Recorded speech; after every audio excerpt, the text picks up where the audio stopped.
నిరీక్షణ prayer house మరియు centre సంఘముల తరపున పాపరహితుడైన యేసుక్రీస్తు నామంలో మీ అందరికీ నా శుభాభివందనములు. ఈరోజు దేవుని వాగ్దానం 1 యోహాను పత్రిక 3వ అధ్యాయం 6వ వచనం. దేవుని యందు నిలిచి ఉండు వాడెవడును పాపము చేయడు. లోకంలో నివసించే ఏ ఒక్కరిని తీసుకున్నప్పటికీ పాపంలో కానీ క్రీస్తులో కానీ ఉన్నారు. పాపంలో ఉన్నవారు పాపాన్ని తమ జీవితాల్లో అభ్యసిస్తారు. వారి యొక్క బ్రతుకు తీరే పాపం. క్రీస్తులో ఉన్నవారు ఇలా చేయలేరు. వారు ఆధ్యాత్మికంగా జన్మించారు. వారు న్యాయవంతుడైన దేవుని యొక్క సంతానం.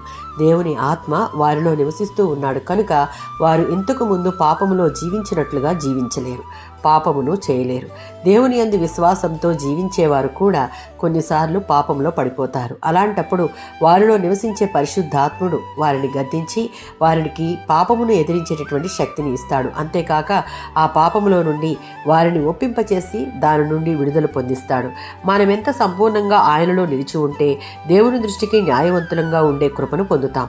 దేవుని తలంపులను, ఆయన చిత్తంలో మన ఎడల కలిగి ఉన్న ప్రణాళికలు మన తలంపులకు దేవుడే అనుగ్రహిస్తాడు. అప్పుడు మనం దేవుని చిత్త ప్రకారం నడుచుకున్నటకు ఇష్టపడతాం. యోహాను సువార్త 15వ అధ్యాయం 4-7 వచనాల్లో ఈ వాక్యంలో సెలవిచ్చినట్లుగా మనం ఆయనలో మాత్రమే నిలిచి ఉండాలి. ఆయన ప్రేమ అనే నేలలో మొక్కల వలను, ఆయన శరీరంలో అవయవముల వలను, ఆయన ఆలయంలో రాళ్ల వలను, ఆయన కుటుంబంలో సభ్యుల వలను, ద్రాక్ష చెట్టైన ఆయనలో కొమ్మల్లాగా నిలిచి ఉండే అనుభవంలోనికి నడిపించబడితే ప్రతి పాపపు మురికిని శుద్ధీకరించబడే కాక ఫలించడి అనుభవం మన సొంతం. ఆమేన్.